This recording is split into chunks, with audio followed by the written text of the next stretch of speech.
Good evening, visitors, and welcome to the Australian War Memorial's Last Post ceremony.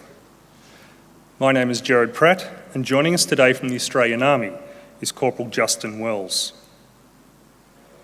Today, we commemorate the creation of the Australian Navy and Army. After the Federation of Australia came into existence on the 1st of January 1901, one of the first acts of the Commonwealth Government was to create the Department of Defence, which came into being on the 1st of March 1901. On this date, the states transferred their naval and military forces to the federal government. By the following year, the two existing arms of Australia's Defence Force were recognised as the Commonwealth Naval Forces and Commonwealth Military Forces. The Australian Army came under the command of Major General Sir Edward Hutton, who took on the task of transforming 6 colonial forces into one national Australian Army. The Australian Navy was initially constrained by the belief that maritime protection was to be provided by the British Royal Navy. But steady revitalisation at the hands of the Director of Naval Forces, Captain William Creswell, and Prime Minister Alfred Deakin marked Australia's early steps towards naval and maritime independence. The Australian Naval Defence Act of 1910 provided authority for a navy to no longer be limited to Australian territorial waters. From these humble origins, the Royal Australian Navy and the Australian Army have established proud records of service. Many Australians have served, and some have fallen. Today we pay our respects to the men and women commemorated here on the Roll of Honour, and the survivors who returned home. We're honoured to acknowledge Admiral Samuel Paparo, Commander, United States Pacific Fleet, and Rear Admiral Jonathan Early, Deputy Chief of Navy, representing the Chief of Navy and the accompanying delegations. We warmly welcome Commodore Guy Holthouse, the most recent head of Australian Defence Staff in London. Commodore Holthouse saw active service in the Second Gulf War and in Timor-Leste, and amongst other leadership roles was the commanding officer of HMAS Sydney. He is retiring from the Royal Australian Navy after 41 years of distinguished service. Sir, we thank you for your service. And as always, we welcome the veterans who have served, those that are still serving, and the families that love and support them. The live stream of this ceremony is made possible by the Returned and Services League of Australia and the RSL and Services Clubs Association. We welcome members who are watching the broadcast of this ceremony across Australia. During this evening's ceremony, wreaths will be laid at the base of the Pool of Reflection by visitors to the memorial and students on behalf of St Michael's Lutheran Church School, Harndorf in South Australia. Australia's Federation Guard is the tri-service ceremonial unit of the Australian Defence Force. They provide a ceremonial presence at civil and military events and during visits to Australia by foreign dignitaries. The Guard will now dismount the catapult party from the tomb of the unknown Australian soldier.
If you're able, please stand and join in singing the national anthem.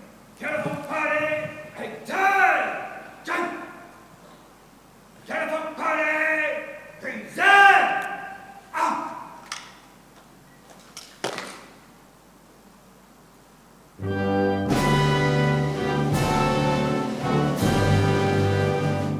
Australians, oh, let us rejoice, for we are one and free. With golden soil and wealth for toil, our home is girt by sea. Our land abounds in nature's gifts of beauty, rich and rare. In history's page, let every stage advance Australia fair. In joyful strains, then let us sing, advance Australia fair. Telephone party, show good! Out! Telephone party, order! Out! If able, please be seated.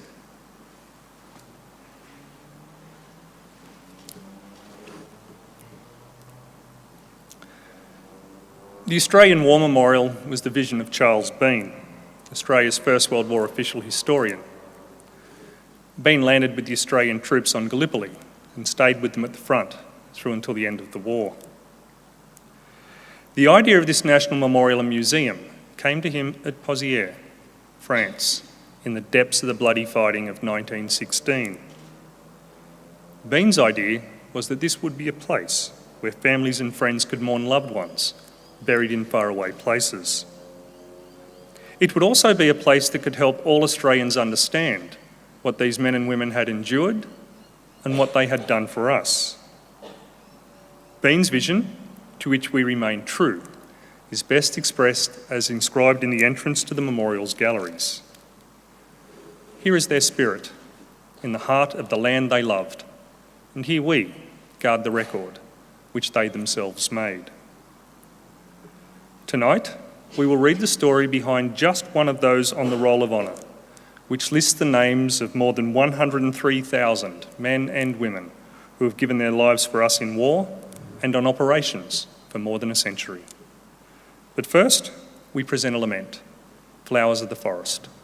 Wreaths or floral tributes will now be laid at the base of the pool of reflection.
Today, we remember and pay tribute to Second Lieutenant Colin Herbert Farlow. Colin Farlow was born in 1896 to James and Ellis Farlow of Wellington, New South Wales. He grew up in Maryvale, where his father worked as a stock overseer. Colin completed his education at Dubbo High School and went on to work as a motor mechanic and a labourer in the ironworks at Lithgow. Colin Farlow enlisted into the Australian Imperial Forces in September 1914. Although he was only 18, he put his age to 19 and 11 months to be accepted. He underwent a period of training in Australia before leaving for active service overseas in December 1914 with the 13th Infantry Battalion. Farlow was with his battalion when it landed on Gallipoli on the afternoon of the 25th of April 1915 and remained there for 3 weeks before being evacuated sick. He wrote to his brother to say, "It was a living hell, nothing but shell, bullets and shrapnel roaring ceaselessly. Every tree and rock had a sniper behind it, and they know how to shoot too." Farlow returned to Gallipoli in June 1915, remaining with his battalion through the fierce fighting of the August offensive. Except for a week of illness in October, Farlow remained with his battalion until the evacuation, surviving several close calls. He wrote to his brother Claude to say, "The Turk is a worthy foe. They are brave fighters and know how to scrap. But our chaps always come out on top when it comes to using the steel. But, Claude, it is not the Turks we want so much, it is the Germans. They are the chaps we want to teach what it is to tread on the lion's tail and rouse his cubs." Back in Egypt, Colin wrote, "I often sit in my tent and think the days we spent on the Gallipoli Peninsula, and I can never think of that death trap without a pang of sorrow for the mates that were left behind."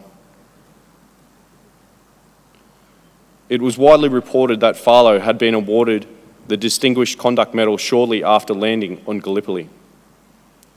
Although there is no record of this amongst official documents, nevertheless, he proved to be a remarkably able soldier.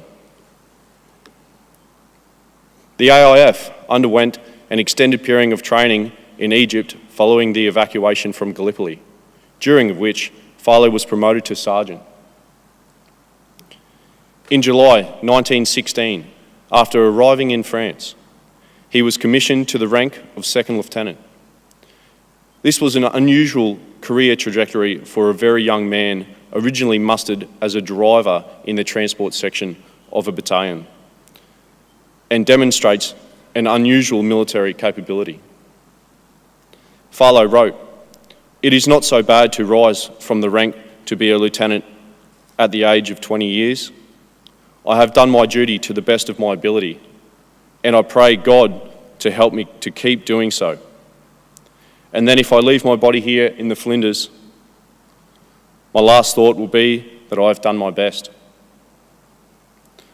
The 13th Battalion first entered the line in a quieter sector of the Western Front in order to gain experience in trench warfare.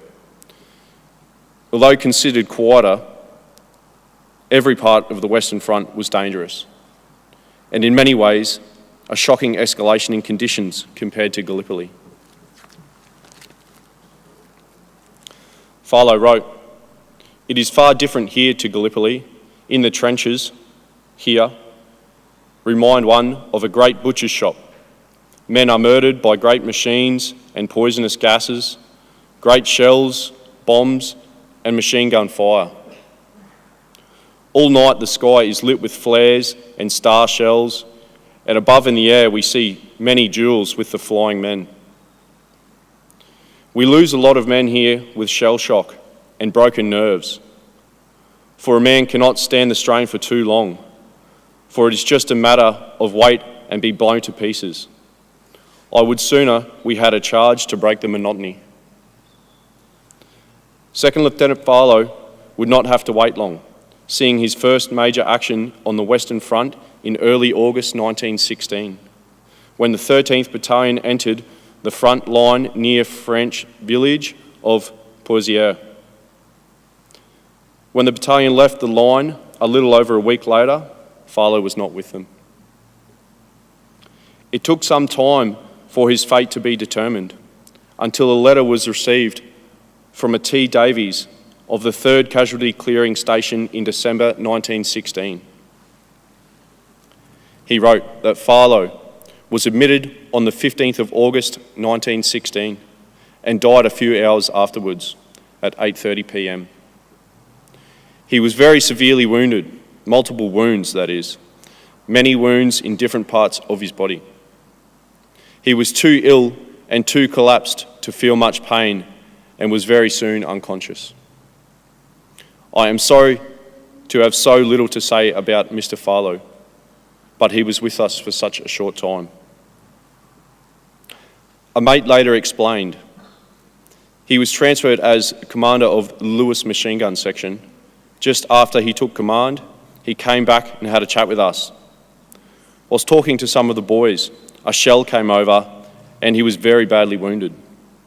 We thought, when dressing his wounds, that he was fatally wounded, but he was so plucky and bright that we'd hoped he might survive. He was only young and one of the gamest. A young man who had enlisted at the age of 18 spent his 19th birthday at sea and his 20th birthday on Gallipoli, never saw his 21st birthday. Instead, he lies in Pushville British Cemetery beneath the words, "In answer to his country's call, he gave his best, his life, his all." His name is listed on the Roll of Honour to my right, among almost 62,000 Australians who died while serving in the First World War. A photograph of his headstone is displayed today by the pool for reflection. This is but one of many stories of service and sacrifice told at the Australian War Memorial. We now remember Second Lieutenant Colin Herbert Farlow, who gave his life for us, for our freedoms, and in the hope for a better world.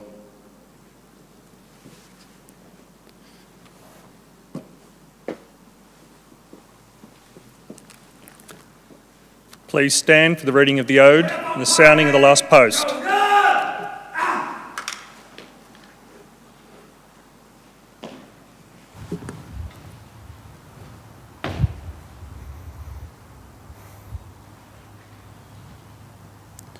They shall grow not old, as we that are left grow old. Age shall not weary them, nor the years condemn. And at the going down of the sun, and in the morning, we will remember them. We will remember them. Catapult party! Present!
Catapult party! Shoulder!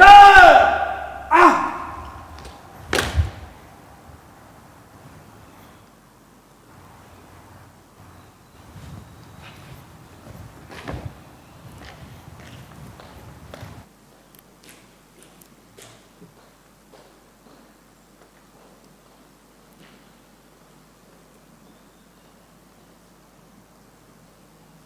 Catapult party! And 1, 2. Catapult party! Quick! Ah!